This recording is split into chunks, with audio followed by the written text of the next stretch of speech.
हवे माटी के समान, नहीं माने भैया ककरो बताए तय जान।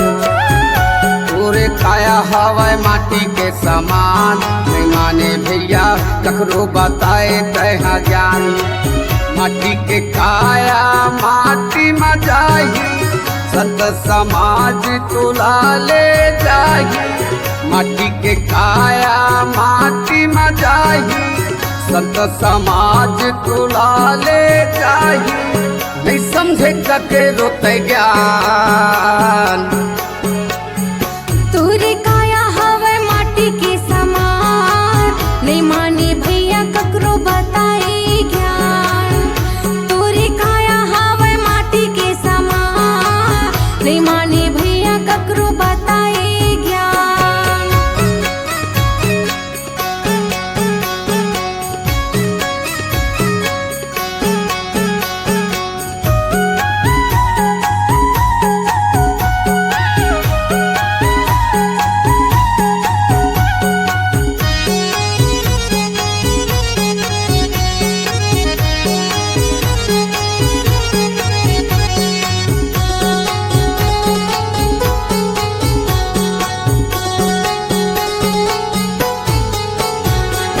चलो सबो संत मिलके भेंट चढ़ाबो, आरती सजा के गुरु ला परखाबो।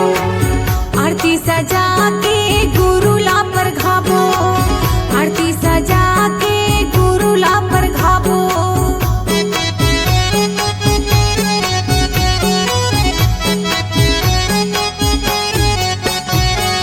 चलो सबो संत मिलके भेंट चढ़ाबो, आरती सजा के गुरु ला परखाबो। आरती सजा के गुरु ला परखाबो। आरती सजा के गुरु ला परखाबो, आरती सजा के गुरु ला परखाबो। आए 18 दिसंबर के महीना, मंगल पंथी सब गाबोगा भैया, जब बोले वो सतनाम। तोरे काया हवे माटी के समान, नहीं जाने भैया ककरो बताए ज्ञान।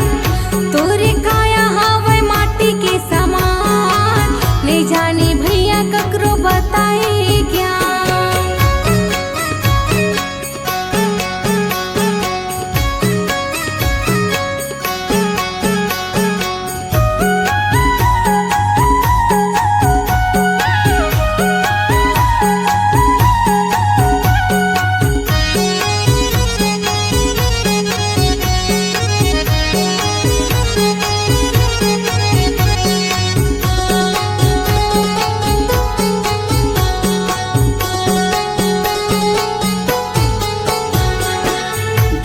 जंगल में गुरु धुनीला रमाए, तबे तो बाबा सत्य ज्ञान ला पाए। तभी तो बाबा सत्य ज्ञान ला पाए, तभी तो बाबा सत्य ज्ञान ला पाए।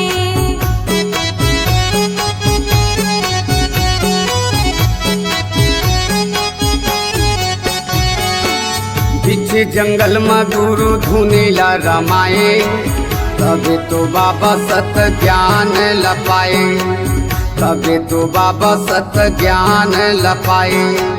तभी तो बाबा सत्य ज्ञान ला पाए, तभी तो बाबा सत्य ज्ञान ला पाए। आए 18 दिसंबर के महीना, मंगल पंथी सब गाबोगा भैया, जब बोले वो सतनाम। तोरे काया हवे माटी के समान, नहीं जाने भैया ककरो बताए ज्ञान। तोरे काया हवे माटी के समान, नहीं माने भैया ककरो बताए तय ज्ञान। तोरे काया हवे माटी के समान, नहीं जाने भैया ककरो बताए ज्ञान। नहीं माने भैया ककरो बताए ज्ञान। नहीं माने भैया ककरो बताए तय ज्ञान।